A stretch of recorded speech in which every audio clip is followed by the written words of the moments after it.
तो बकावा में एक सुकून भरी रात गुजारकर और स्वामी जी से वार्तालाप करने के बाद हम निकल पड़े थे आगे की जर्नी की ओर। इन सुंदर सुंदर गलियों को बाय बोल के हमने मन में निश्चय कर लिया था कि आज हम रुकेंगे अमलथा में, पर आगे मैया की इच्छा। मैं एक चीज़ पता चली कि जब हम बड़ी बड़ी सिटीज़ में रहते हैं, हम लोगों की रुक के अगर कोई मदद मांगे तो भी उतना टाइम नहीं होता कि हम उनकी मदद कर पाए।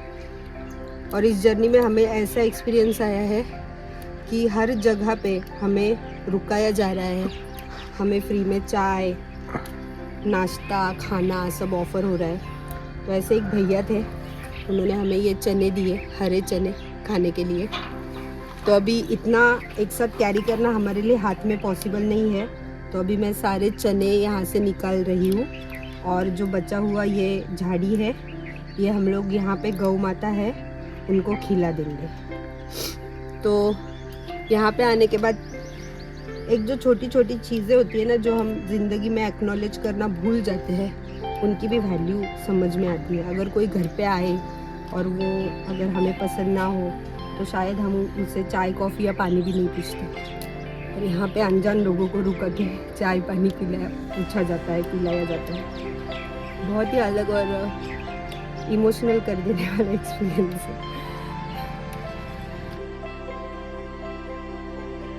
हमारे यहाँ पे तो गायों को कुछ खिलाने के लिए दूर दूर तक जाना पड़ता है। यहाँ पे आपको हर 500 मीटर पे गाय मिल ही जाएगी और आप उनके घर बैठ खाना भी खिला सकते हैं। यही है हमारा असली इंडिया, तो उसके प्यार में। जिन लोगों को चमत्कार पे यकीन नहीं है, उन्हें ज़िंदगी में एक बार ये जर्नी ज़रूर करनी चाहिए।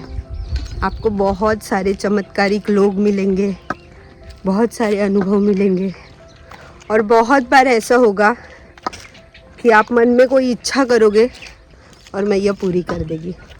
इसके बारे में मैं एक अलग वीडियो बनाऊंगी, मेरे सारे एक्सपीरियंसेस के बारे में और उन लोगों के बारे में जिन्होंने हमें हेल्प की है।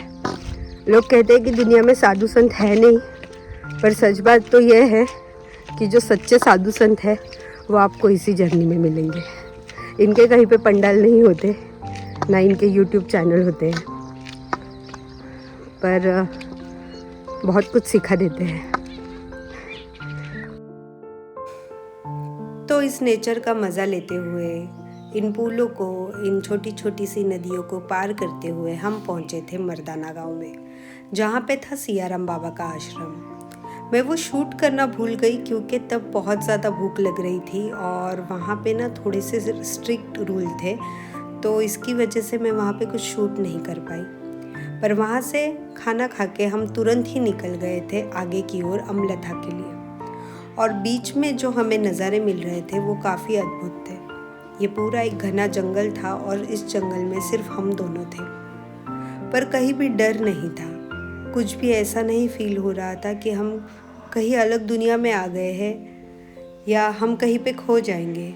ये भावना मन में कभी भी नहीं थी। हम बस चल रहे थे और चलते ही जा रहे थे।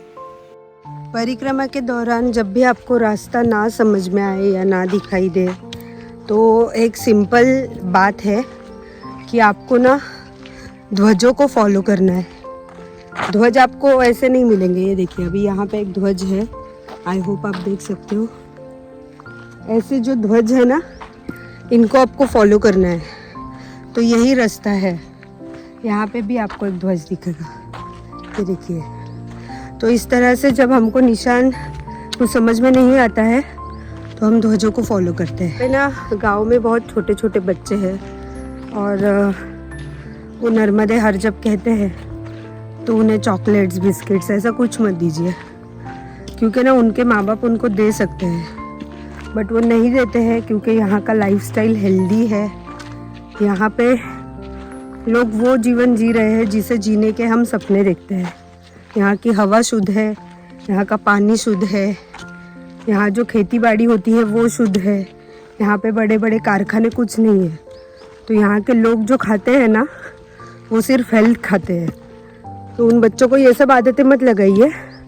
अगर आपको कहीं पे कुछ खर्चा ही करना है या फिर आपको आपका बड़प्पन दिखाना है, पद है जहाँ से परिक्रमा होती है, वहाँ पे झंडे लगा दीजिए, पर ये सब मत कीजिए क्योंकि इन्हें बिगाड़िए मत। ये मेरी रिक्वेस्ट है। पता है मुझे क्या लगता है, जब ये बच्चे हम नर्मदा परिक्रमा वासियों को देखें, इन वाइट कपड़ों में आते हुए लोगों को देखें, तो उनके मन में एक श्रद्धा का भाव जागे।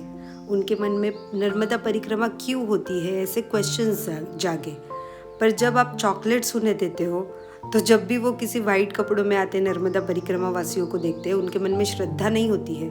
उनके मन में होता है सिर्फ एक भाव कि उन्हें चॉकलेट मिलेगा, और अगर चॉकलेट नहीं मिलता है तो बहुत सारे बच्चे पैसे भी मांगने लगे हैं। तो क्या आपको लगता है कि आप ये सही कर रहे हो? ये सोचने वाली बात है। हम एक परिक्रमा में है जहाँ पे हमें लोगों के मन में श्रद्धा जगानी है, भाव जगाना है, भक्ति जगानी है, ना ही उन्हें लालच से भरना है। तो प्लीज़ मेरी रिक्वेस्ट को आप सीरियसली लीजिए और इस वीडियो को ज़्यादा से ज़्यादा लोगों तक पहुँचाइए। नर्मदे हर।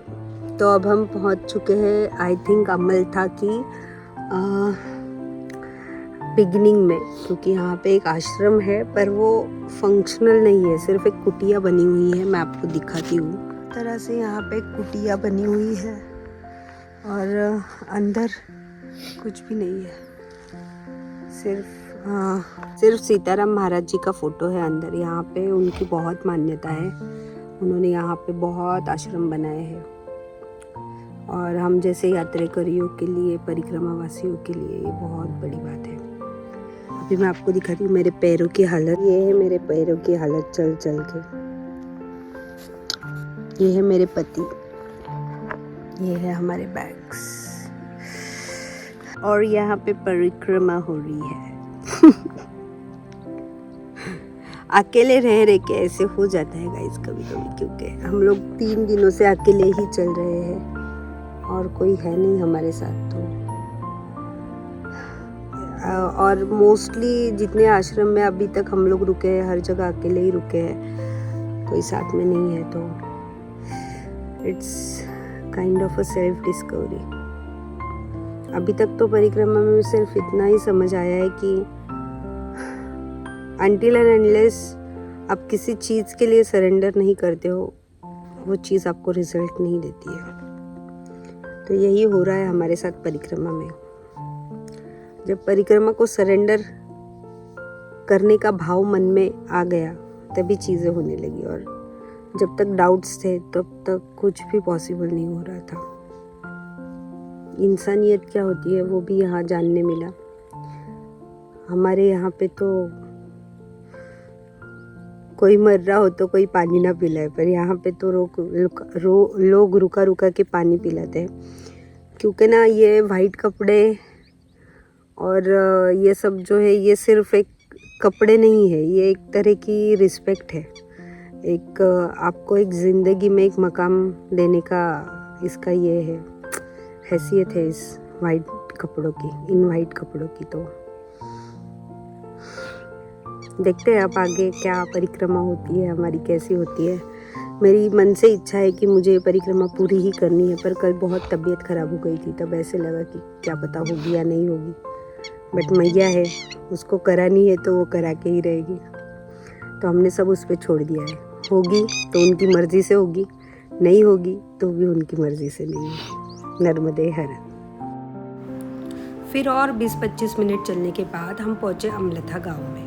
तो अमलथा गांव में हमें जो अपने दादाजी देखे, उन्होंने चाय ऑफ़र की, और फिर हम गांव ख़त्म होने के बाद पहुँचे इस आश्रम में। तो यहाँ पे सदा व्रत था और मुझे इतना खाना बनाना आता नहीं है, तो हमने डिसाइड किया कि हम जाएंगे लेपा के आश्रम में। तो ये जो भैया थे और दादी माँ बहुत अच्छे थे, उन्होंने हमें चाय कॉफ़ी दी और फिर हम आगे के लिए निकल गए। तो कुछ फुटेज मुझसे डिलीट हो गया है, पर फिर भी फ़ोटोज़ है। तो ये है लेपा का आश्रम जहाँ पे हम रुके थे, और यहाँ पे ना छोटे बच्चों ने हमारे लिए खाना बनाया था। तो ये है वो सारे छोटे बच्चे, और हमारे साथ एक बाबा जी भी थे। तो इन्हीं के साथ गप्पे लड़ा के, खाना खा के हम लोग रात में शांति से सो गए, और दूसरे दिन उठ के हमने आगे की जर्नी शुरू कर ली।